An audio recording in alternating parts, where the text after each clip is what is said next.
പുതിയൊരു വീഡിയോയിലേക്ക് എല്ലാവർക്കും സ്വാഗതം.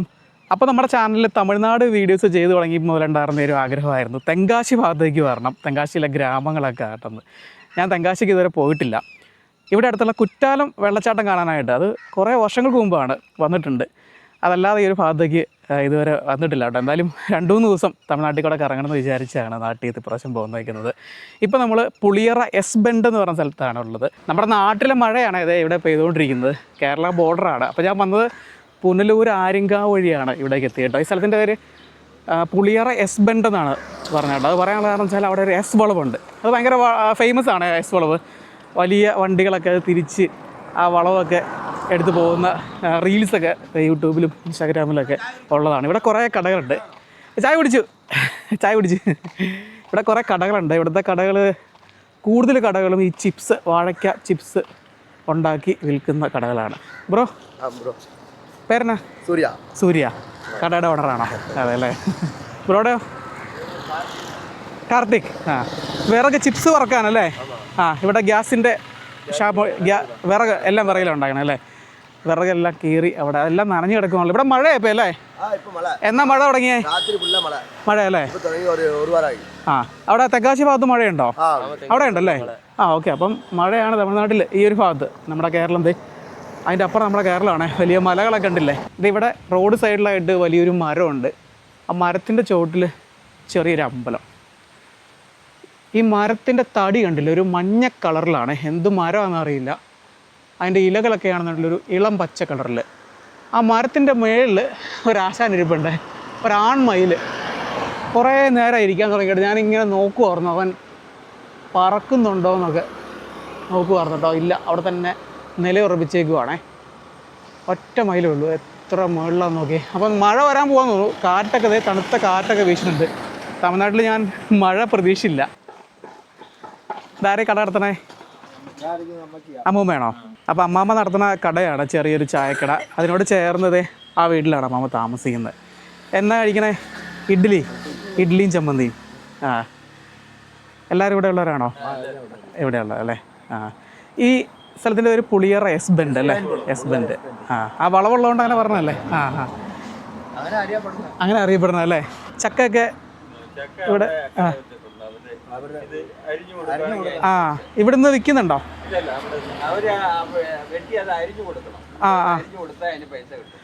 ശരി. ഇത് എവിടുന്നാ കൊണ്ടിരുന്ന ചക്ക? എവിടുന്ന കൊണ്ടിരുന്നേ? ഓക്കെ. പറമ്പിൽ നിന്ന് കൊണ്ടിരുന്നതാണോ? കേരളത്തിൽ നിന്ന് കൊണ്ടിരുന്ന ചക്കയാണ്. അപ്പോൾ ഇത് അരിഞ്ഞ് റെഡിയാക്കി കൊടുക്കണം. ഓക്കെ. ആർക്കാ കൊടുക്കണേ? ആ കടക്കാർക്ക് കൊടുക്കണേ. ശരി. ഇപ്പോഴാണ് കാര്യം മനസ്സിലായത്. അപ്പോൾ ചക്ക ചിപ്സ് ഉണ്ടാക്കാനായിട്ട് നമ്മൾ താഴെ കുറച്ച് കടകൾ കണ്ടില്ലായിരുന്നു. അപ്പോൾ ചിപ്സ് ഉണ്ടാക്കാനായിട്ട് മേളിൽ നിന്ന് കൊണ്ടിരുന്ന ചക്കയാണ്. അപ്പോൾ അമ്മൂമ്മ അത് ഒരുക്കി ഇത് അരിഞ്ഞ് ചുളയൊക്കെ എടുത്ത് വെച്ചേക്കണില്ലേ? ഇതിങ്ങനെ അരിഞ്ഞു കൊടുക്കണോ? അരിഞ്ഞു കൊടുക്കണോ അല്ലേ? അപ്പോൾ ഇത് എങ്ങനെയാണ് എൻ്റെ പൈസ? എന്തോരം? 1 കിലോ അരിഞ്ഞ് അത് വെട്ടി അരിഞ്ഞ് കൊടുത്താൽ 20 രൂപ കിട്ടും അല്ലേ? അപ്പോൾ ഒരു ദിവസം എത്രയൊക്കെ ചെയ്യും? 10 കിലോ. ഇപ്പോൾ സീസണാണല്ലോ അല്ലേ ചക്കയുടെ അല്ലേ? വീട്ടിലാരൊക്കെയുണ്ട്? മാത്രമേ ഉള്ളോ? അപ്പോൾ ഇതുപോലെയുള്ള കുറേ കടകൾ നമുക്ക് ഈ വഴി ഓരത്ത് കാണാതെ. ചെറിയ കടകൾ, ഷീറ്റൊക്കെ മേഞ്ഞേക്കുന്ന കടകളാണ്. അപ്പോൾ അവിടേക്ക് ഇരുന്നും കുറേ പേര് ജോലി ചെയ്യുന്നുണ്ട് കേട്ടോ. ചക്ക ഒരുക്കുന്നുണ്ട്. ചേട്ടൻ മലയാളിയാണോ? ഇതെല്ലാം നമ്മുടെ നാട്ടിൽ നിന്ന് കൊണ്ടിരുന്നതാണോ? അതെ അല്ലേ? ഓക്കെ. ആര്യങ്കാവ്, പുനലൂർ, കോന്നി ഭാഗത്തു നിന്നൊക്കെ കൊണ്ടുവരുന്ന ചക്ക കേരളത്തിലൊന്നും ആർക്കും വേണ്ട. വെറുതെ പറമ്പുകളിൽ കൂടെ ചാടിപ്പോവുകയാണ്. കയ്യെ കറ പറ്റുമെന്ന്. അപ്പോൾ ഇത് നിങ്ങളെങ്ങനെ ഒരു ചക്ക എത്ര രൂപയ്ക്ക് എടുക്കണേ? ഇവിടെ ഉണ്ടോ? ഈ പ്രദേശത്ത് പ്ലാവുണ്ടോ? എന്നാൽ കൂടുതൽ വരുന്നത് നാട്ടിൽ നിന്ന്, കേരളത്തിൽ നിന്നാണ്. അപ്പോൾ ഇതാണ് ഫേമസ് ആയിട്ടുള്ള പുളിയറ എസ് ബെൻഡ്. ഈ എസ് വളവിൻ്റെ പേരിലാണ് ആ ഒരു സ്ഥലം അറിയപ്പെടുന്നത് കേട്ടോ. താഴെയുള്ള ഇത് ഭയങ്കര ഫേമസ് ആദ്യം പറയാനുള്ള കാരണം വെച്ചാൽ ഇവിടെ കുറേ റീൽസ് ഈ ഒരു സ്ഥലത്ത് വെച്ച് ചെയ്തിട്ടുണ്ട്. ഈ ലോറികളും വലിയ വാഹനങ്ങളൊക്കെ തിരിഞ്ഞു വരുന്നത് അത്ര ഒരു ക്ലോസ് ആയിട്ടാണ് കർവ്സ് വരുന്നത്. നല്ല എക്സ്പേർട്ട് ഡ്രൈവേഴ്സൊക്കെ കൂളായിട്ട് എടുത്തുകൊണ്ട് പോകും. വലിയ ലോറികളൊക്കെ, ലോഡ് കയറ്റി വരുന്ന മൾട്ടി ആക്സിൽ വാഹനങ്ങളൊക്കെ ചിലർ അവിടെ ഫ്രണ്ട് എടുത്ത് വെച്ചിട്ട് ബാക്ക് എടുത്ത് അങ്ങനെയൊക്കെയാണ് പോകുന്നത് കേട്ടോ. അങ്ങനെയാണ്. അപ്പോൾ നമ്മുടെ കേരളം ആണ് അപ്പുറം, കുറച്ച് ദൂരം മാത്രമേ ഉള്ളൂ. ഇതൊരു KSRTC ബസ് വരുന്നു. അപ്പോൾ അത് തിരിക്കുന്ന കാണിച്ചു തരാം. തെങ്കാശിക്ക് പോകുന്നതാണേ.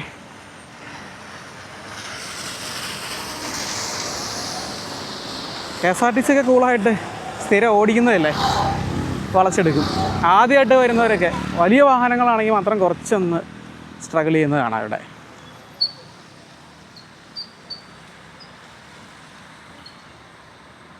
കണ്ടോ, മാക്സിമം ചേർത്ത് പിടിച്ചിട്ടാണ് എടുക്കുന്നത്, അല്ലെങ്കിൽ അവിടെ കറക്റ്റ് വളഞ്ഞ് കിട്ടില്ല.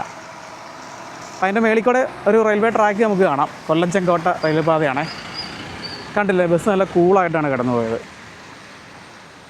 നമ്മുടെ KSRTC ഡ്രൈവേഴ്സൊക്കെ നല്ല എക്സ്പീരിയൻസ്ഡ് ആയിട്ടുള്ള ഡ്രൈവേഴ്സ് അല്ലേ. ഇത് ഈ പ്ലാവ് നിറയെ ചക്ക കിടക്കുന്നുണ്ടല്ലേ, ചക്ക പ്ലാവിൽ നിന്ന് ഇറക്കിക്കൊണ്ടിരിക്കുകയാണ്, കയറ് കെട്ടി ഇറക്കിക്കൊണ്ടിരിക്കുകയാണേ. അപ്പോൾ ഈ ചക്കകളൊക്കെ താഴെ പോയി ചിപ്സായിട്ട് മാറും. അപ്പോൾ കൊല്ലം ചെങ്കോട്ട റെയിൽവേ പാതയാണത് അതിൽ കിടന്നു പോകുന്നത് കേട്ടോ. ഇപ്പോൾ ഒരു ട്രെയിൻ വരുവായിരുന്നെങ്കിൽ കിട്ടില്ല ഒരു വിഷ്വൽ എടുക്കാറുള്ളൂ, പക്ഷേ ട്രെയിൻ ഇല്ല നിർഭാഗ്യവശാൽ. ഇപ്പോൾ ഇവിടെ ഒരു കടയിൽ പുറത്ത് നിറയെ വാഴയ്ക്ക കൊണ്ട് ഇറക്കി വെച്ചിരിക്കുന്നുണ്ടല്ലേ. ഇവിടെ ലൈവായിട്ട് ചിപ്സ് അടിച്ചുകൊണ്ടിരിക്കുകയാണേ. വാഴയ്ക്ക ചിപ്സ് മാത്രമല്ല, ചക്ക ചിപ്സ് ഉണ്ട്, അങ്ങനെ കുറേ വെറൈറ്റീസ്. അതെ, കപ്പ ചിപ്സ്, അങ്ങനെ കുറേ വെറൈറ്റീസ് ഒക്കെ ഉണ്ട് കേട്ടോ. നല്ല ഫ്രഷ് ആയിട്ടുള്ള ചിപ്സ് ലൈവായിട്ട് ഉണ്ടാക്കിക്കൊണ്ടിരിക്കുകയാണ്. ഇവിടെ വാഴയ്ക്ക തൊണ്ട് പൊളിച്ചുകൊണ്ടിരിക്കുന്നു. ഈ കായ എവിടെ നിന്നാണ് വരുന്നത്? ഇവിടെ നിന്ന് തന്നെയാണോ? തൂത്തുക്കുടിയിൽ നിന്ന് വരണേ അല്ലേ? ആ, നമുക്ക് ഇതിൻ്റെ റേറ്റൊക്കെ ജസ്റ്റ് ചോദിച്ച് നോക്കാം. അണ്ണത് വെളിച്ചെണ്ണയിലാണ് ഉണ്ടാക്കുന്നത്? വെളിച്ചെണ്ണയാണോ? കണ്ട എണ്ണയിലേക്ക് ഇടണ കണ്ടില്ലേ? ഇത് വെളിച്ചെണ്ണ. ഇത് കിലോ എന്നാ വില? 360 രൂപ. ആ, ഓയിലിലും ഉണ്ടാക്കും? അതേ വെളിച്ചെണ്ണ മാത്രമേ ഉള്ളോ? ആ, ഓയിലിൽ വറക്കുന്നതിനോ? 280. വെളിച്ചെണ്ണയിൽ കിലോ 360, ഓയിലിൽ 280. 350. ആ ആ, ഇവിടെ നിറയെ ചിപ്സ് വറുത്ത് പാക്ക് ചെയ്തേക്കുന്നുണ്ടല്ലോ. ഇവിടെ എല്ലാ ടൈമും എപ്പോഴും ഉണ്ടാവുമോ? ആ, ഉണ്ട്. അല്ല, വർഷത്തിൽ എല്ലാ ദിവസവും ഉണ്ട്. ആ, ഈ ചക്ക സീസണിൽ മാത്രമേ ഉള്ളൂ അല്ലേ ചക്ക ചിപ്സും കാണാം. അപ്പം ചക്ക ഉണ്ടാവുമോ? ആ, അപ്പോൾ ഈ സീസൺ അല്ലാത്ത സമയത്ത് നിങ്ങൾ എന്താ ചെയ്യണേ? ചക്ക എവിടെ നിന്നാണ് കൊണ്ടുവരുന്നത്? കിട്ടും. അതെ അല്ലേ. നമ്മളവിടെ ചിപ്സിൻ്റെ കട കണ്ടപോലെ തന്നെ ഈ ഒരു പ്രദേശത്ത് ഫ്രൂട്ട്സ് വിൽക്കുന്ന കുറച്ച് കടകൾ കൂടിയുണ്ടേ. ഇവിടെ കൂടുതലും കാണുന്നത് മാമ്പഴമാണ്. ഈ മാമ്പഴത്തിൻ്റെ ഒരു പ്രത്യേകത ആണ്. മാമ്പഴത്തിൻ്റെ പ്രത്യേകതയല്ല, ഈ മാമ്പഴം എല്ലാം തന്നെ ഇവിടെ ഉൽപ്പാദിപ്പിക്കുന്നതാണ്. ഈ ഒരു പ്രദേശത്ത് തന്നെ വലിയ മാന്തോട്ടങ്ങളൊക്കെ ഉണ്ട്, അവിടുന്ന് പറിച്ചുകൊണ്ട് വന്ന് വിൽക്കുന്നതാണ്. ഇവിടെ കുറേ വെറൈറ്റീസ് നമുക്ക് കാണാം. ഇതെന്താ ഈ കളറ്? കറുപ്പട്ടി മാങ്ങ ചേട്ടാ, കറുപ്പട്ടി മാങ്ങാണ്ട് ഇത് മരുന്നടിക്കാത്തത്. മരുന്നടിക്കാത്ത ഇത് ചീത്തയായതല്ലേ? ഇത് ഇല്ല ചീത്തയില്ല, ഇത് അറിഞ്ഞു തരാം உங்களுக்கு. ആ, അല്ല അരിയണ്ട. இல்ல அறிஞ்சு காட்டுறேன், காணிச்சு தரேன். இது வந்து அப்படிதான் இருக்கும். இது மருந்து எதுவும் அடிக்காதனால அந்த மழை தள்ளி வெள்ளத்தால அப்படி இருக்கு. ശരി ശരി. ആ, ഞാൻ ഓർത്ത് ഈ കറുത്ത കളർ കണ്ടപ്പോൾ ഇത് കേടായതായിരിക്കും. ഇത് ഇങ്ങനെയാ വരുന്നത് അല്ലേ? നാച്ചുറലാ. ഇത് കളിച്ചു നോക്കുക, നല്ല മധുരം ഉള്ളത്, നല്ല ഇருக்கு, സൂപ്പറാ ഇருக்கு, നല്ല മധുരമുണ്ട്. പിന്നെ ഇതെല്ലാം ഇവിടെ ഉണ്ടാകുന്നതല്ലേ? ആ, எல்லாம் தோட்டம் உண்டு, വലിയ തോട്ടങ്ങളുണ്ട്. அது 300 வருஷ மரங்கள், நல்ல மரத்திலேயே நல்லா பழுத்து வரும். അതെ അല്ലേ? வேற எதுவுமே சாதனம் வச்சு பழுக்க வேண்டிய அவசியம், കാർബൈഡ് ഒന്നും വെച്ചേക്കുന്നതല്ല, ഒന്നും தேவையிല്ല. ഇത് നല്ല പഴുക്കും, നാച്ചുറലി പഴുപ്പിക്കുന്നതാണ് പറയുന്നത് കേട്ടോ. ഇതൊക്കെ എന്ത് വെറൈറ്റിയാണ്? ഇത് ആപ്പിൾ മാങ്ങാണ്ട് പറയുമോ? ആപ്പിൾ മാങ്ങ. ഇത് വന്ന് ഇംഗ്ലീഷിൽ ഒരു ആപ്പിളിന്റെ ഒക്കെ ഒരു ഷേപ്പ് നമുക്ക് കാണാം. ആപ്പിളിന്റെ ഷേപ്പ് നല്ല ടേസ്റ്റ് ഒരു ഡിഫറെന്റാ இருக்கும். ആ, ഇതെന്നാ വില? ഇതിന്? ഇതാ, ഇത് 2 കിലോ 100 രൂപ. ആ, ഇതോ? ഇത് 2 കിലോ 100. എല്ലാം 2 കിലോ 100 രൂപ. 2 കിലോ 100. അതുകൊണ്ട് നീലൻ. ആ, നീലം മാമ്പഴം. നീലം മാമ്പഴം 2 കിലോ 100. ആ, എല്ലാം 2 കിലോ 100 രൂപ വെച്ചാണ്. എല്ലാം ഹൈബ്രിഡ് അല്ല, എല്ലാം നാടനല്ല അല്ലേ? ആ, പിന്നെ അതുകൂടാതെ തന്നെ റംബൂട്ടാനുണ്ടോ? പിന്നെ നമ്മുടെ ഇത് ഞാവൽപ്പഴം കണ്ടില്ലേ? ചാമ്പങ്ങ, നാടൻ ചാമ്പങ്ങ ഉണ്ട്, മാങ്കോസ്റ്റ് ഉണ്ട്, സ്റ്റാർ ഫ്രൂട്ട്സ് മധുരമുള്ളത്. അപ്പോൾ ഈ യാത്രയിലായതുകൊണ്ടാണ് അത് വാങ്ങിക്കാത്തത് കേട്ടോ. ഇവിടെ ഒരു ചെക്ക് ഡാം ഉണ്ടെന്നാണ് പറഞ്ഞത്. ഇതിലൊരു വഴിയുണ്ട്, ഇതിൽ പോയാൽ അവിടേക്ക് എത്താം. ചെറിയൊരു വഴിയാണ്, പെട്ടുപോകുന്നറിയില്ല. ചെറിയൊരു നെറ്റിൽ ഭാഗിക്കുന്ന വഴിയാണ്. ഇവിടെയൊക്കെ കാണാം കേട്ടോ, മാന്തോട്ടങ്ങളാണ് ആ കാണുന്നതൊക്കെ. വലിയ തോട്ടങ്ങൾ നമുക്ക് കാണാം. ശരിക്കും തമിഴ്നാട്ടിൽ മഴ ഇപ്പോൾ ഒരിക്കലും പ്രതീക്ഷയില്ലായിരുന്നു. ഈ ഒരു ഭാഗത്തൊക്കെ മഴയുണ്ട്. തമിഴ്നാട്ടിൽ മൊത്തം ഇപ്പോൾ മഴ സീസണല്ല. ഇപ്പോൾ നമ്മുടെ കേരളത്തിനോട് തൊട്ട് ചേർന്ന് കിടക്കുന്നത് കൊണ്ട് തന്നെ ആയിരിക്കും ഇവിടെയൊക്കെ മഴ. നമ്മുടെ കേരളത്തിൻ്റെ അതേ ഒരു കാലാവസ്ഥ തന്നെയാണ് ഇവിടെയും ഫീൽ ചെയ്യുന്നത്. ഭൂപ്രകൃതിയൊക്കെ ആണെന്നുണ്ടെങ്കിലും ഏകദേശം അതുപോലെയൊക്കെ തന്നെയാണ്. അപ്പോൾ വണ്ടി എന്തായാലും അവിടെ കിടക്കട്ടെ, അവിടെ നല്ലൊരു സ്പേസ് ഉണ്ട്. ഇനി മുന്നോട്ട് കണ്ടാൽ ചിലപ്പോൾ തിരിക്കാൻ സ്ഥലമൊന്നും ഉണ്ടാവില്ല, കുറച്ച് നടന്നാൽ മതി എന്ന് പറഞ്ഞേ. ഇത് ചെക്ക് ഡാമൊന്നുമല്ല കേട്ടോ, ഇതൊരു റിസർവോയർ തന്നെയാണ്. മൂലപ്പേരി റിസർവോയർ എന്ന് പറയും. ഈ കൃഷി ആവശ്യങ്ങൾക്ക് വേണ്ടിയിട്ട് വെള്ളം എടുക്കാനായിട്ട് നിർമ്മിച്ചതാണ്. പുളിയറ എന്നാണ് ഈ സ്ഥലത്തിൻ്റെ പേര് കേട്ടോ. പുളിയറ എസ് ബെൻഡ്, അതുകൊണ്ടല്ലേ പുളിയറ എസ് ബെൻഡ് എന്ന് പറയുന്നത്. അപ്പോൾ ആ മലയുടെ താഴെയാണ് റിസർവോയർ വരുന്നത്. നല്ല അടിപൊളി ഒരു പ്രദേശം, വലിയ മലകളും അവിടെ താഴെ കൃഷിയിടങ്ങളാണ്. ചുറ്റും മലകളും കൃഷിയിടങ്ങളൊക്കെ ആയിട്ട് വളരെ ഭംഗിയുള്ളൊരു സ്ഥലമാണ്. ഇത് നോക്കി, ഒരു സ്പിൽവേ നമുക്കിവിടെ കാണാം. ഭയങ്കര വിജനമായൊരു പ്രദേശമാണ് ഈ റിസർവോയർ. അല്ലെങ്കിൽ ഒരു വീട് പോലും ഇല്ല. അത് നോക്കി, തേക്ക് മരങ്ങളാണ് നിൽക്കുന്നത്. ആ മലയുടെ മേളിൽ കണ്ടില്ലേ, കോടയൊക്കെ ഇറങ്ങി നിൽക്കുന്നത്. അത്യാവശ്യം വലിയൊരു റിസർവോയർ തന്നെയാണ്. അപ്പം വെള്ളം കിടക്കണ കണ്ടില്ലേ, ആ മലയിൽ നിന്നൊക്കെ വരുന്ന വെള്ളം സ്റ്റോർ ചെയ്യുന്നതാവാം. ഇത് വെള്ളം കുറവാണ്. ഈ വെള്ളം നിറഞ്ഞത് ഓവർഫ്ലോ ആയിട്ട് പോകുന്ന ഒരു സ്പിൽവേ ആണത് അവിടെ കാണുന്നത് കേട്ടോ. അതിൽ ചെറിയ കനാലുണ്ട് കൃഷിയിടങ്ങളിലേക്ക് വെള്ളം കൊണ്ടുപോകാനായിട്ട്. നല്ലൊരു പ്രദേശം. മഴ വരാനിങ്ങനെ മുട്ടി നിൽക്കുവാണ്. അവിടെ മഴ തകർത്ത് പെയ്തുകൊണ്ടിരിക്കുകയാണ്. ആ മഴ ഇങ്ങനെ എത്തിക്കൊണ്ടിരിക്കുന്നു. എൻ്റെ അമ്മോ, മഴ എന്തായാലും നനയാനുള്ളൊരു ഉദ്ദേശമില്ല. ഇപ്പം മഴ ഇങ്ങനെ എത്തി.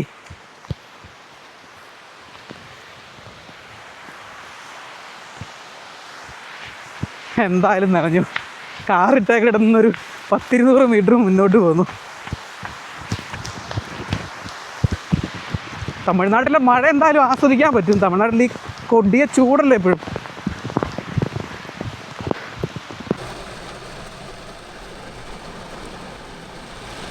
അപ്പം മഴ പെയ്ത് തോർന്നു കേട്ടോ.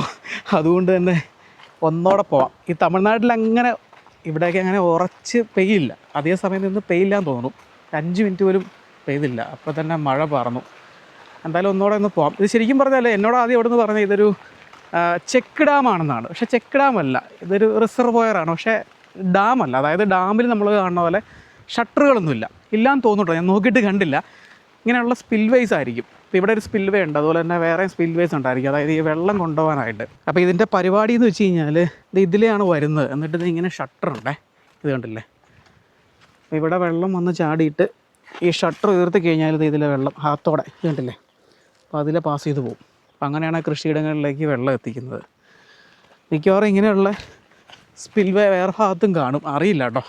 അല്ലാതെ നമ്മളൊരു ഡാമിൽ കാണുന്ന പോലെ ഷട്ടറുകൾ കാര്യങ്ങളൊന്നുമില്ല. അതുപോലെ തന്നെ ഈ റിസർവോയറിലേക്ക് വെള്ളം എത്തുന്നത് മിക്കവാറും ആ മലയുടെയൊക്കെ മേളിൽ നിന്ന് ചെറിയ അരുവികളും ഒക്കെ ഉത്ഭവിച്ച് വരുന്നതായിരിക്കാം. അങ്ങനെയാണെന്ന് ഞാനിങ്ങനെ വിചാരിക്കുന്നു. അപ്പോൾ ഇത് കണ്ടില്ലേ, ഇതാണ് ഇതിൻ്റെ സെറ്റപ്പ് എന്ന് പറയുന്നത്. ഇത് ഇവിടെ നമുക്ക് ഷട്ടർ കാണാം. അപ്പോൾ അവിടെ ഒരു സ്പിൽവേ കാണിച്ചു തന്നല്ലോ. അതുപോലെ തന്നെ വെള്ളം കൊണ്ടുപോകാനായിട്ട് ഇങ്ങനെ ഒരു കിണർ പോലെ, എൻ്റെ പൊന്നോ നല്ല ആഴമുണ്ട്, അതിൽ വെള്ളം കാണാം നമുക്ക്. അപ്പോൾ അങ്ങനെയാണ് വെള്ളം പുറത്തേക്ക് കൊണ്ടുപോകുന്നത്. ഷട്ടർ സിസ്റ്റം തന്നെയാണ്. ഇവിടെ നിന്ന് ഇറങ്ങുന്നത് ബുദ്ധിയല്ല, താഴേക്ക് ഇറങ്ങാനായിട്ട് ഇങ്ങനെ പടവുകളൊക്കെ പണിതിട്ടുണ്ട്. വെള്ളം എന്തായാലും നല്ല രീതിയിൽ മഴ പെയ്ത് കഴിഞ്ഞാൽ സീസണിലൊക്കെ വെള്ളം വരും കേട്ടോ. കണ്ടോ, അവിടെ നിന്നൊക്കെ ചെറിയ ചാലുകൾ ഇങ്ങോട്ട് ഒഴുകി വരുന്ന കാണാം വെള്ളം. ആ മലയിലൊക്കെ പെയ്യുന്ന മഴയത്ത് വരുന്ന വെള്ളം ശേഖരിക്കുകയാണ് ഇവിടെ. എന്തായാലും നല്ലൊരു കാഴ്ച അനുഭവം തന്നെയാണ് ഈ റിസർവോയർ നമുക്ക് സമ്മാനിക്കുന്നത് കേട്ടോ. ആ മലകളൊക്കെ നോക്കി, ഫോറസ്റ്റാണ് ആ കാണുന്നതൊക്കെ. ആ മലയിൽ നിന്നൊക്കെ ചെറിയ വെള്ളച്ചാട്ടങ്ങളൊക്കെ താഴേക്ക് ഉത്ഭവിച്ച് വരുന്നുണ്ട്. ആ വെള്ളച്ചാട്ടങ്ങളൊക്കെ താഴെ വന്ന ചെറിയ അരുവികളൊക്കെ ആയിട്ട് മാറി വെള്ളം ഈ റിസർവോയറിലേക്ക് എത്തുന്നതായിരിക്കും. ഒരുപാട് പശുക്കളെയൊക്കെ പുല്ല് തീറ്റാനായിട്ട് കൊണ്ട് നിർത്തിയിട്ടുണ്ട്. പിന്നെ വേറൊരു കാഴ്ച കൂടെ ഉണ്ടേ, ഇവിടെ നോക്കിയാൽ നമുക്ക് കൊല്ലം ചെങ്കോട്ട റെയിൽവേ പാത കടന്നു പോകുന്നത് കാണാം. അപ്പോൾ ആ സ്പിൽവേയിലേക്ക് വെള്ളം എത്തിക്കുന്ന സിസ്റ്റം ഞാൻ കാണിച്ചു തരാം. നമ്മളിത് അവിടെ കണ്ട പോലെ ഒരു കിണർ ഇവിടെയും കുത്തി വെച്ചിട്ടുണ്ടേ. അപ്പോൾ അതിൻ്റെ അത് ഷട്ടറുണ്ട്. അപ്പോൾ ഇതിലേക്ക് വെള്ളം എത്തിക്കുന്നത് എങ്ങനെയാണെന്ന് ചോദിച്ചു കഴിഞ്ഞാൽ കണ്ടില്ലേ,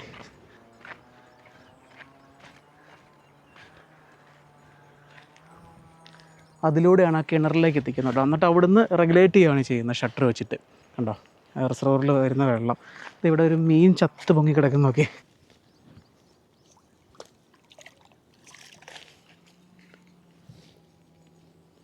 കട്ട്ലയല്ലേ, ഇതൊരു കുറഞ്ഞത് 1 കിലോയിലും വരും ഇതിൻ്റെ തൂക്കം. അപ്പോൾ 2 പർപ്പസ് ഉണ്ട്. ഇനിയിപ്പോൾ അഥവാ ഈ റിസർവോയർ മൊത്തം ഇത് മെത്തി നിറയുവാണെന്നുണ്ടെങ്കിൽ ഇത് ഇതിൽ ഫ്രീ ആയിട്ട് ഒഴുകി പോകും കേട്ടോ. ആ വെള്ളം ആ സ്പിൽവേയിലേക്ക് എത്തുകയാണ് ചെയ്യുന്നത്. ഇത് വീണ്ടും മഴ വരുന്നു.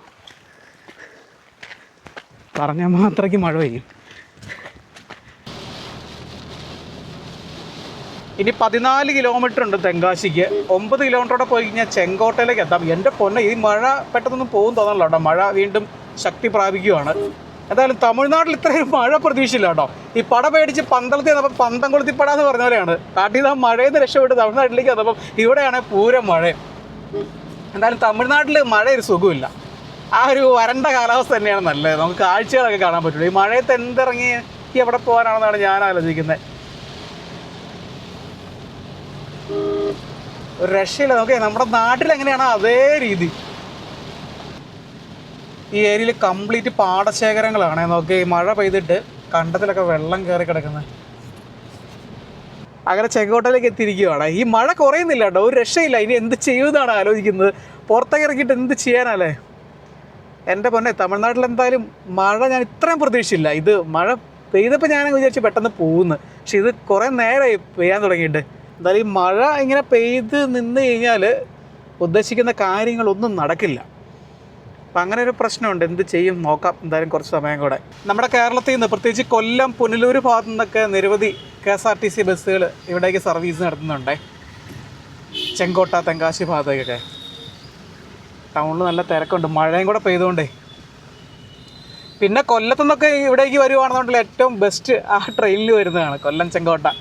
അതൊരു പ്രത്യേക ഒരു അനുഭവം തന്നെയായിരിക്കും. സിംഗിൾ ട്രാക്ക് അല്ല, ഞാനിതുവരെ അതിൽ പോന്നിട്ടില്ല. പക്ഷേ ഒരു അടിപൊളി റൂട്ടാണ്. കേരളത്തിൽ തന്നെ ഏറ്റവും ഒരു ബെസ്റ്റ് റെയിൽവേ റൂട്ടെന്ന് നമുക്ക് വേണേൽ പറയാം. ഇനി ഒരു 8 കിലോമീറ്റർ ഉണ്ട് തെങ്കാശിക്ക്. ഇനി അവിടെ ചെന്നിട്ട് ആലോചിക്കാൻ ബാക്കി എന്താണ് ചെയ്യേണ്ടതെന്ന്. എന്തായാലും മഴ ചെറിയ നിന്ന് ശമിച്ചിട്ടുണ്ട്.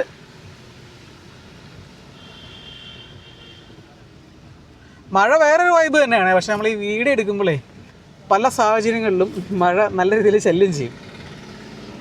അപ്പോൾ തെങ്കാശി എത്തിയിട്ടും മഴ കുറയുന്ന ഒരു ലക്ഷണം കാണുന്നില്ല. നമ്മളങ്ങനെ തെങ്കാശി ടൗണിലേക്ക് പ്രവേശിക്കാനായിട്ട് പോവുകയാണ്. ഈ പാത ഓർത്ത് നോക്കി ഇരുവശങ്ങളിലായിട്ട് മരങ്ങൾ വളർന്നു നിൽക്കുന്നത്. സാധാരണ പുളിമരങ്ങളല്ലേ നമ്മൾ തമിഴ്നാട്ടിൽ വരുമ്പോൾ ഇങ്ങനെ നിൽക്കുന്നത് കാണുന്നത്. വേറെ എന്തോ ഇനത്തിൽപ്പെട്ട മരമാണ്. നല്ല ഭംഗിയുണ്ട് കാണാനായിട്ട്. മഴയിൽ കുതിർന്ന് നിൽക്കുന്ന തെങ്കാശി പട്ടണം. ഇവിടെ നല്ല ബ്ലോക്കാണ് ടൗണിലേക്ക് കയറിയപ്പം. വീതിയില്ല റോഡിന്, അതാണ് പ്രശ്നം. ഇത് കണ്ടില്ല, അവിടെയൊക്കെ നല്ല ബ്ലോക്ക് ആയിട്ടുണ്ട്. ഈ വാഹനങ്ങളെല്ലാം കൂടെ കയറി ചെന്നിട്ട് എന്ത് ചെയ്യുമെന്നറിയില്ല. എന്തായാലും ടൗണിൽ നിന്ന് പുറത്ത് കിടക്കണം, എന്നിട്ട് ആലോചിക്കാൻ ബാക്കി എന്താണ് ചെയ്യേണ്ടതെന്ന്.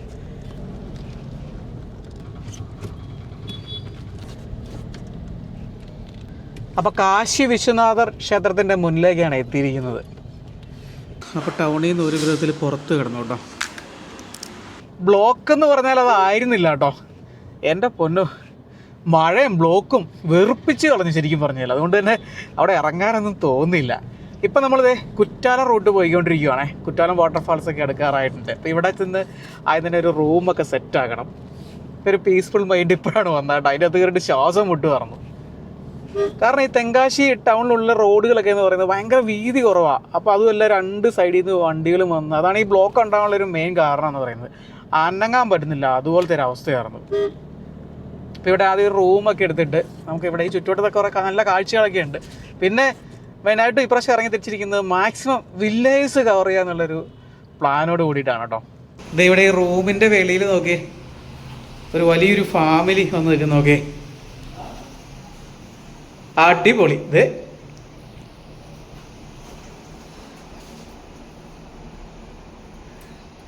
എന്ത് കാണിച്ചാലും അകത്തേക്ക് വരില്ല എന്നുള്ള ധൈര്യം.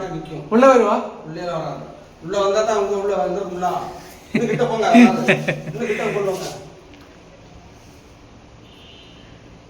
കണ്ടോ, അതാ കറക്റ്റ് ഓർഡറിൽ നിൽക്കുന്നത്.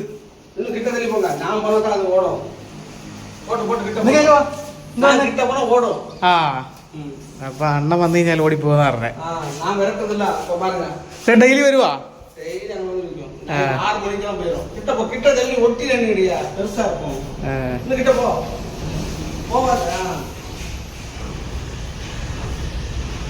ഇവിടെ വാടാ. അത് കുഞ്ഞുണ്ട് കയ്യിൽ. അപ്പൊ റൂമൊക്കെ എടുത്തേ. റൂം ഇവിടെയാണ് എടുത്തത്, വാട്ടർഫാൾസിന്റെ അടുത്ത് ആണ്. ഈ ലോഡ്ജിന്റെ പേര് വാനവിൽ. വാനവിൽ ആ ഓക്കെ. ആ കുട്രാളം വാനവിൽ. അപ്പോൾ ഇതാണ് റൂം. നോൺ AC ആണ് കേട്ടോ. അപ്പോൾ കുറ്റാലം വെള്ളച്ചാട്ടത്തിൻ്റെ തൊട്ടടുത്താണ് ഈ റൂം, വാനവിൽ ലോഡ്ജ്. ഞാൻ ആദ്യം പേര് നോക്കിയില്ലായിരുന്നു, റൂം കണ്ടിട്ട് പറയാമെന്ന് പറഞ്ഞ് പോയതായിരുന്നു. തിരക്കേടില്ല, 1000 രൂപയാണ് ആ റൂമിൻ്റെ റെൻറ്റ്. അപ്പോൾ ഇതുപോലത്തെ കുറേ റൂംസൊക്കെ ഇതിനോട് ചേർന്ന് അവൈലബിൾ ആണ്. നല്ല കത്ത് റേറ്റാണ്. ഇതിപ്പം നമുക്ക് ഈ ഒരു ബഡ്ജറ്റ് റൂം മതി കൊണ്ട് മാത്രം ഇതെടുത്തതാണ്. വലിയ കുഴപ്പമില്ലാന്ന് തോന്നുന്നു. കുഴപ്പമില്ല, ഒരു ദിവസം തങ്ങാനൊക്കെ ആ ഒരു സെറ്റപ്പ് മതി. എന്തായാലും ഇവിടെ നടക്കാനുള്ള ദൂരമേ ഉള്ളൂ വെള്ളച്ചാട്ടത്തിൻ്റെ അടുത്തേക്ക്. ഇപ്പോൾ സീസൺ ആയതുകൊണ്ട് ഇവർ നല്ല റേറ്റ് കയറ്റി വയ്ക്കുന്നുണ്ട് മിക്ക റൂം. എന്താണ്?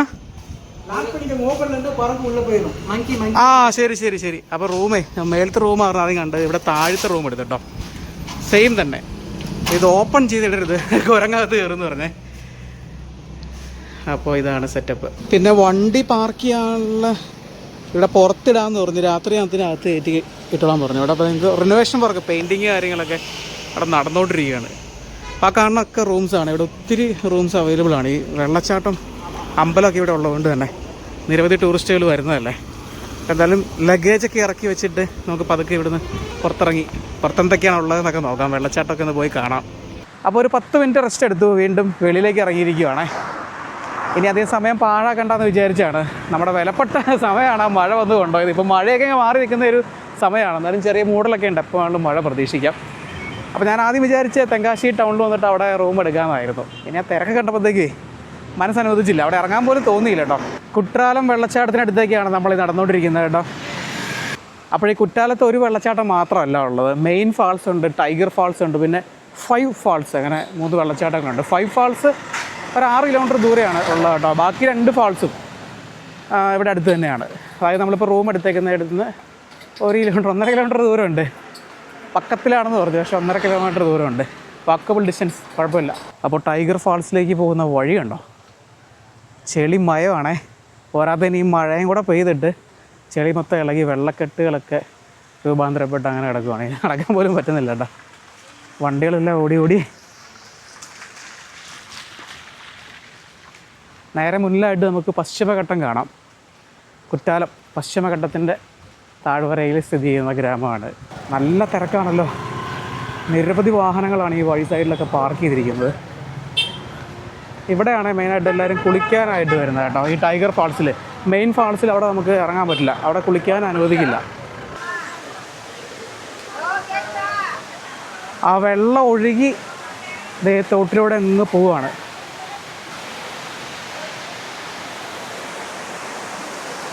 അവിടെ മേളിലൊരു അമ്പലമൊക്കെ ഉണ്ട്.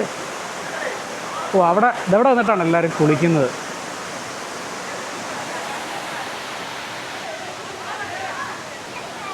ഓ ഇവിടെ മൊത്തം തെന്നിത്തെറിച്ചാണ് കിടക്കുന്നത് ഈ മഴയൊക്കെ പെയ്തേ. ഇവിടെ ഒരു ക്ഷേത്രമുണ്ട് കേട്ടോ, ഗണപതി ക്ഷേത്രമാണ്. ഈ ടൈഗർ ഫാൾസ് എന്ന് പറഞ്ഞാൽ ഇവിടുത്തെ കുറ്റാലം മെയിൻ ഫാൾസിൻ്റെ അത്രയും കാണാൻ അത്രയും ഭംഗിയൊന്നുമില്ല. ശരിക്കും പറഞ്ഞാൽ ഒരു തോടാണ്. ആ തോട് ഇങ്ങനെ ഒഴുകി പോകുന്നതിൻ്റെ ഇടയിലായിട്ട് ചെറിയ സ്റ്റെപ്പുകളുണ്ട്. അതായത് അധികം ഹൈറ്റൊന്നുമില്ല ഇവിടുത്തെ വെള്ളച്ചാട്ടത്തിന്, പക്ഷേ ഇവിടെ കുളിക്കാൻ സേഫാണ്. അപ്പോൾ ആ കാണുന്നതാണ് ഒരു വെള്ളച്ചാട്ടം. അതിൻ്റെ അടുത്തേക്ക് പോകത്തില്ല, അവിടെ നല്ല തിരക്കാണ്. അവിടെ എല്ലാവരും കുളിച്ചുകൊണ്ടൊക്കെ ഇരിക്കുകയാണ്. അപ്പോൾ അതൊരു വെള്ളച്ചാട്ടം. പിന്നെ ഈ തോട് 2 ഡയറക്ഷനിലേക്കാണ് ഒഴുകി പോകുന്നത്. അവിടെ താഴെയും ചെറിയൊരു വെള്ളച്ചാട്ടമുണ്ട്. പിന്നെ നമ്മൾ ആദ്യം കണ്ട ആ ഒരു വെള്ളച്ചാട്ടം. അങ്ങനെ മൊത്തം 3 എണ്ണമാണ് ഉള്ളത്.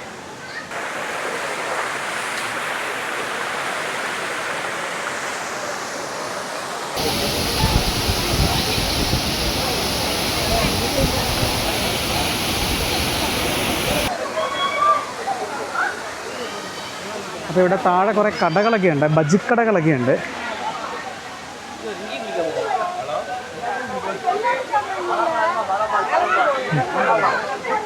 എന്താണ് സംഭവം?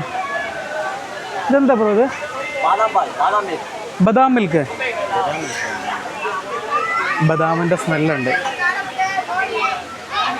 പിന്നെ ഇവിടെ പൊട്ടറ്റോ ഫ്രൈ ഉണ്ട്. ബജികൾ, പലതരത്തിലുള്ള ബജികൾ, കായ ബജി, മുളക് ബജി, കോളിഫ്ലവർ ബജി, കപ്പ വറുത്തത്. ഇവിടെ വാനരപ്പടകൾ ധാരാളം ഉണ്ട്. അതെ, ഒരുത്തം കയറി പോകണം. നോക്കി, ഇവിടെ റംബൂട്ടാൻ തോട്ടങ്ങളിൽ നിന്ന് പറിച്ചു കൊണ്ടുവന്നിട്ട് വിൽക്കുന്നുണ്ടോ.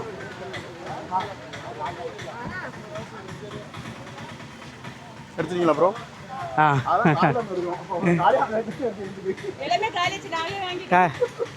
കാലിയാച്ചാ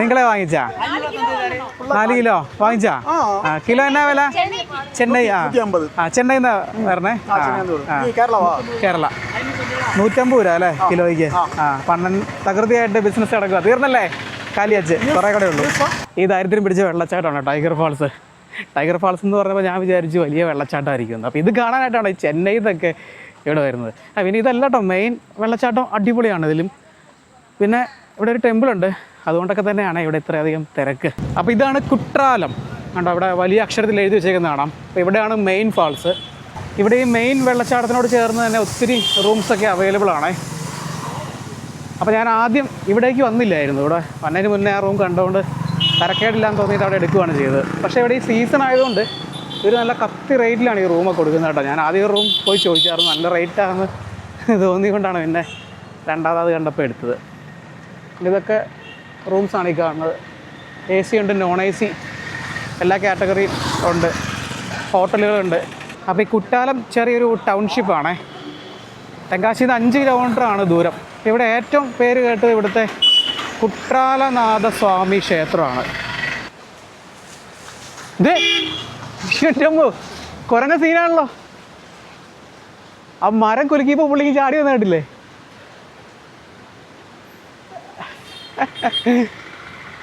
ഓടിപ്പോച്ച് കുറ്റാലത്ത് ഏറ്റവും അറിയപ്പെടുന്ന കുട്രാലനാഥസ്വാമി ക്ഷേത്രത്തിൻ്റെ കവാടമാണ് ഈ കാണുന്നത് ആ ക്ഷേത്രത്തിനോട് സമീപമാണ് ഇവിടുത്തെ കുറ്റാലം മെയിൻ വാട്ടർഫാൾസൊക്കെ ഉള്ളത് ഇവിടെ ഒത്തിരി കടകളൊക്കെ നമുക്ക് കാണാം ഈ ക്ഷേത്രത്തിന് അതായത് ഈ കുട്രാലനാഥസ്വാമി ക്ഷേത്രത്തിന് ഒത്തിരി വർഷം പഴക്കമുണ്ട് 1000-നും 2000-നും ഇടയിൽ വർഷം പഴക്കമുണ്ടെന്നാണ് പറയുന്നത് അപ്പോൾ ഇതിനുള്ളിലാണ് കുട്രാലനാഥസ്വാമി ക്ഷേത്രം അതായത് ശിവന് സമർപ്പിച്ചിരിക്കുന്ന ക്ഷേത്രമാണ് സ്വയംഭൂവായിട്ടുള്ള ശിവലിംഗമാണ് ഇവിടുത്തെ പ്രതിഷ്ഠ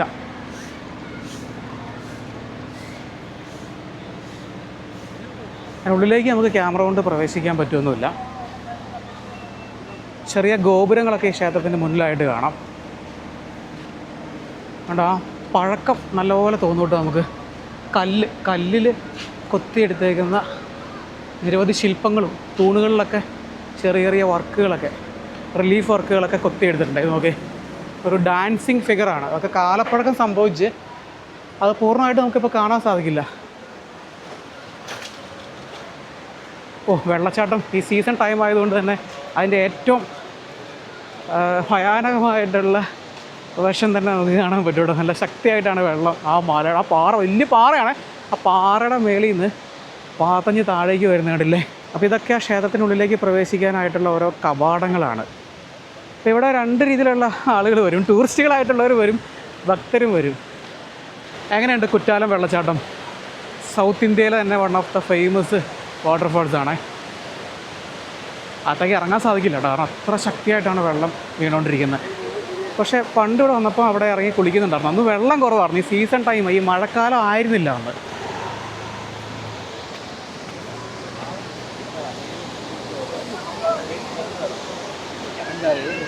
ഇവിടെ ഐ ലവ് കുട്രാലം എന്നൊക്കെ പറഞ്ഞ് കാണാം കേട്ടോ ഫോട്ടോയൊക്കെ എടുക്കാനായിട്ട്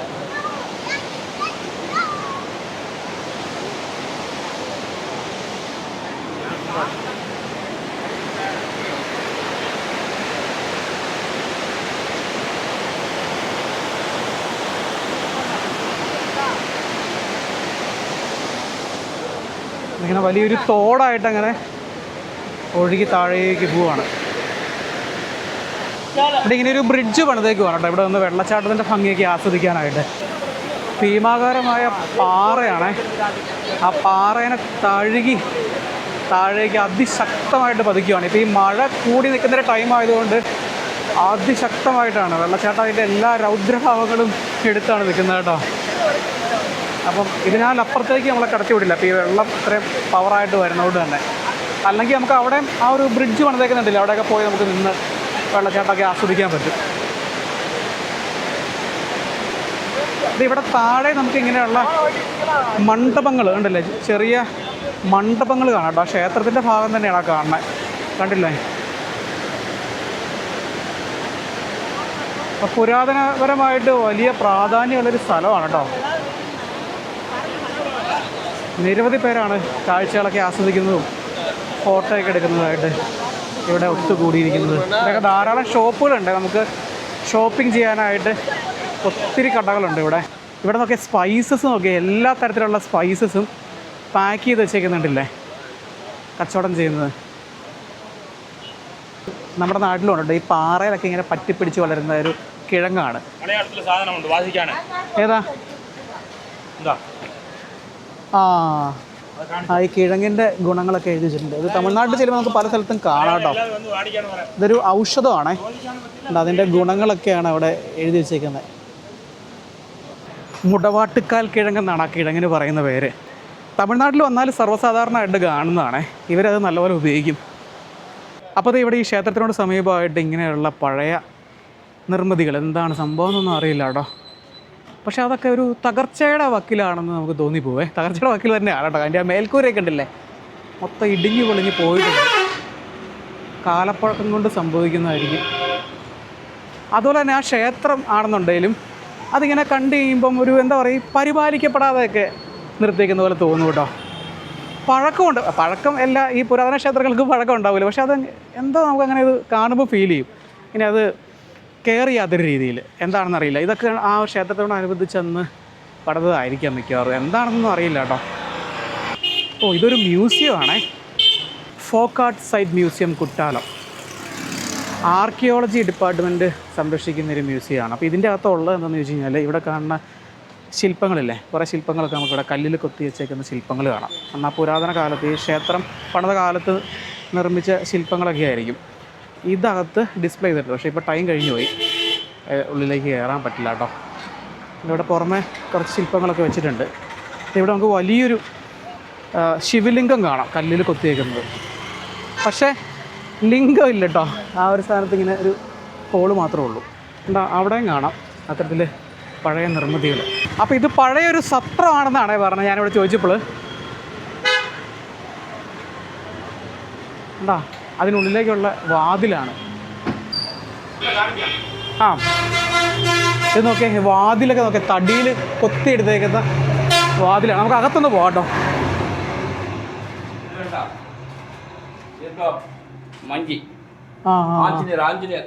ഓക്കെ ഓക്കെ. ആ, ശില്പങ്ങളൊക്കെ തൂണിൽ കൊത്തി വെച്ചേക്കുന്നതാണ്. ഇതുപോലെ നിറയെ ശില്പങ്ങൾ ഉണ്ട്, ഇവിടെ എല്ലാം മറച്ചിട്ട് പോവാം. ആ, ഇത് പോയതാണോ അണ്ണാ? ഇതിപ്പോ ഇതെന്താ സംഭവിച്ചേ? ഇതെല്ലാം ഒരു സത്രമായിരുന്നു അല്ലേ? ഇത് കോയിലുള്ള അമ്പലത്തിന്റെ 2.25 ഏക്കർ ഈ സത്രം തന്നെയാണ്, അതായത് മൊത്തം അമ്പലം ഉൾപ്പെടെ. ഓ, ഇതിന്റെ ഉള്ളിലേക്കൊക്കെ ഉണ്ട്. സത്രത്തിലെ പൂജ ചെയ്യുന്ന ജാമാക്കൾ വയ്ക്കുന്നത്. ഇത് வந்து വളങ്കാപ്പുള്ളി വിലാസം കോടതിയിൽ ജഡ്ജ്മെന്റ് കൊടുത്തിருக்கு. ഇവിടെ താമസം ഇവിടെ താമസിക്കുന്നുണ്ടോ? പണ്ട് ഉള്ള പാത്രമില്ലേ, ചെമ്പ് ബംഗളെല്ലാം അതെല്ലാം അടിച്ച് പഞ്ചായത്ത് എടുത്തിട്ട് പോയി. അതെല്ലേ, എല്ലാം കൊണ്ടുപോയല്ലേ കോടതിയിൽ? ഞാൻ പോട്ടോ വീഡിയോ വന്നിരിക്കും. അതെല്ലേ. ആ ആ ആ, ഇവിടുന്ന് ഈ അകത്തുണ്ടായിരുന്നതൊക്കെ എടുത്തുകൊണ്ട് പോയിരുന്നു. ഇത് വീടാണോ? ഇതെല്ലാം ഞാനാ വൈറ്റ് വാഷ് സ്വന്തം കാശിൽ ചെയ്തതാണോ? ആറ് കിട്ടിയ 1 രൂപ എന്നാ വാങ്ങിച്ചിട്ടില്ല. ഇല്ല. അന്റെ പേരെന്താ? എൻ്റെ പേര് ദുരൈ. ദുരൈ. എൻ്റെ മാമ ഇവിടെ താമസം, അങ്ങനെ മകളെ കല്യാണം കഴിച്ചിട്ട് ഇപ്പം നമ്മൾ താമസം. ഇത് നമ്മதான் இருக்கு. ഇതിന്റെ സാധനം എല്ലാം നമുക്കുള്ളതല്ല, വേറെ ആൾ കൊണ്ട് പോട്ടിருக்கு. ഇപ്പം നമ്മൾ സൂക്ഷിക്കുക അല്ലേ? 4 മാസം ഇങ്ങോട്ട് വരുന്നില്ല, അതുകൊണ്ട് ഇപ്പൊ വന്ന് എല്ലാം ചിന്ന ചെടി കാടൊക്കെ വെച്ച്. ശരി ശരി. ആ, ഇതിവിടെ മൊത്തം ക്ലീൻ ചെയ്തോണ്ടിരിക്കുവാണ് കേട്ടോ. നാളെ അങ്ങോട്ട് അടിക്കും. നമ്മൾ അത്രയും മുടിയോ? ഇത് ഗവൺമെന്റ് എടുത്തിട്ട് நிறைய செலவு இருக்கு. அது கவர்மெண்ட் எடுத்தா சரியா வரும். இதுல ஒரு பெரிய பிரச்சனை பண்ணிருக்கீங்க. அந்த மரம் மதில் அது பெரிய மரம், இதெல்லாம் கவர்மெண்ட் எடுத்து வெட்டி இது நல்ல ஒரு கவர்மெண்ட் கோட்டஸ் மாதிரி கோயில் அம்பலத்தில் உள்ளது.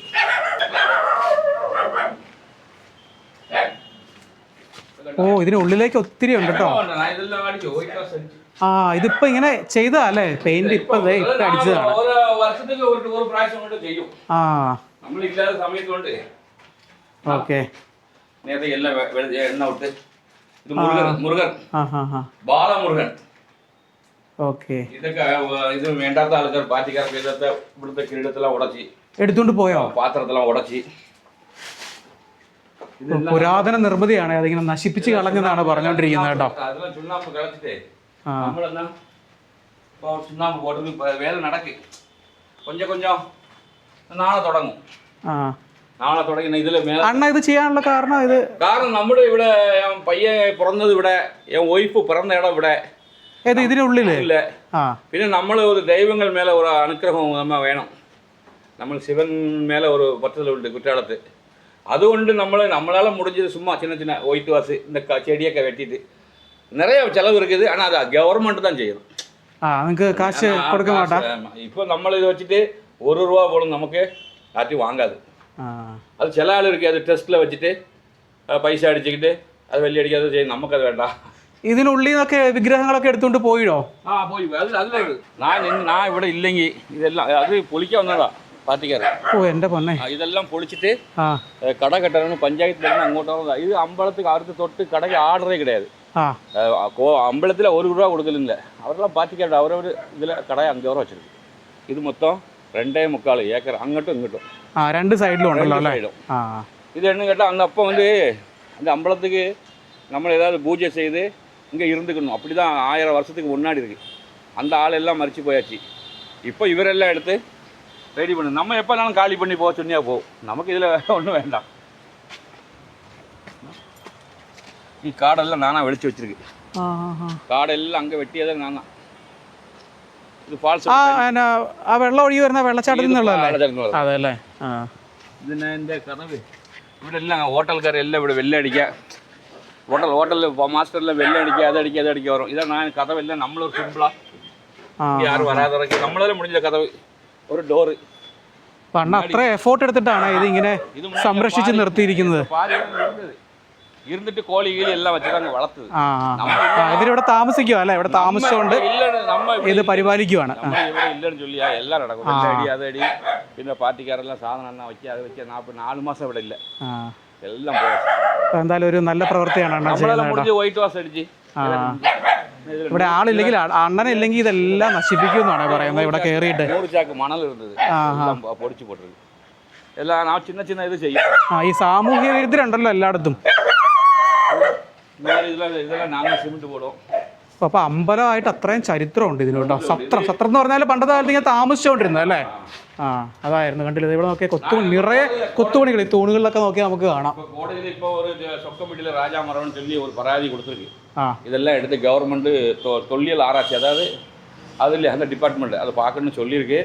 கோடையில் ஆர்டர் அவங்க வந்து இப்போ அண்ணா சத்திரம் தான், இது வேறு யாரும் மோட்டிச்சு கொண்டு வேண்டாம் கோடையில் கொடுத்துருக்கு.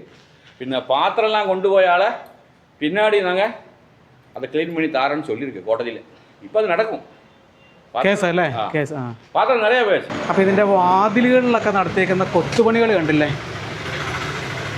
തടിയിൽ പൂർണ്ണമായിട്ടും തടിയിൽ കൊത്തി എടുത്തേക്കുന്നതാണ്. പുഷ്പങ്ങൾ എന്തേ ചെറിയ ചെറിയ കൊത്തുപണി, സങ്കീർണമായിട്ടുള്ള കൊത്തുപണികളൊക്കെ കാണാം.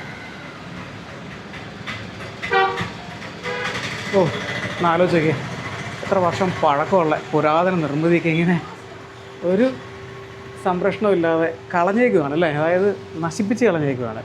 അപ്പോൾ അണ്ണനുള്ളതുകൊണ്ട് ഇത്രയെങ്കിലും ഇവിടെ നമുക്ക് കാണാൻ പറ്റുന്നുണ്ട്. അല്ലെങ്കിൽ അതും സകലതും അടിച്ചുകൊണ്ട് പോയേനെ. അപ്പോൾ ആ സത്രത്തെക്കുറിച്ച് കൂടുതൽ വ്യക്തതയൊന്നും ലഭിച്ചില്ല കേട്ടോ. പിന്നെ നമ്മുടെ അടുത്ത് അണ്ണൻ പറഞ്ഞ കാര്യങ്ങൾ മാത്രമാണ് അറിയാവുള്ളൂ. അപ്പോൾ അണ്ണൻ പറഞ്ഞപ്പോഴാണ് അതൊരു സത്രമായിരുന്നു എന്ന് തന്നെ മനസ്സിലായത്. എന്തായാലും അദ്ദേഹം അവിടെ താമസിക്കുന്നതുകൊണ്ട് തന്നെയാണ് ഇപ്പോഴും അതങ്ങനെ നിൽക്കുന്നത്. അതങ്ങനെ സംരക്ഷിക്കേണ്ട അധികാരികൾ തന്നെ അത് നശിപ്പിക്കാനായിട്ട് കൂട്ടി നിൽക്കുകയാണെന്ന്. എന്തായാലേ, ഈ ചരിത്രബോധം ഇല്ലാത്തതുകൊണ്ടാണോ അതോ അതിൽ നിന്ന് എന്തെങ്കിലുമൊക്കെ ലാഭം പ്രതീക്ഷിച്ചുകൊണ്ടായിരിക്കുമോ അങ്ങനെ ചെയ്യുന്നത്? അപ്പം ആളവിടെ താമസിക്കുന്നത് ഈ അധികാരികളുടെയൊക്കെ അനുമതിയോട് കൂടിയാണ്. എപ്പോൾ എവിടെ നിന്ന് ഇറങ്ങണമെന്ന് പറഞ്ഞാലേ ഇറങ്ങേണ്ട വരുമെന്ന്. അതങ്ങനെ കയ്യിൽ നിന്ന് പൈസയൊക്കെ എടുത്ത് ഓരോ കാര്യങ്ങൾ ചെയ്യുകയാണെന്നല്ലേ നമ്മുടെ അടുത്ത് പറഞ്ഞേ. നല്ലൊരു കാര്യമാണ് ചെയ്യുന്നത്, അല്ലേ? നല്ലൊരു പ്രവൃത്തിയാണ്. എന്തായാലും നമ്മുടെ ഈ ഒരു വീഡിയോ വൈൻഡപ്പ് ചെയ്യുകയാണ്. നാളെ ഇനി തെങ്കാശിയുടെ ഉൾഗ്രാമങ്ങളിലേക്ക് പോകണം. അപ്പോൾ നല്ല ഗ്രാമ കാഴ്ചകളൊക്കെ ആയിട്ട് അടുത്ത വീഡിയോയിൽ കാണാം.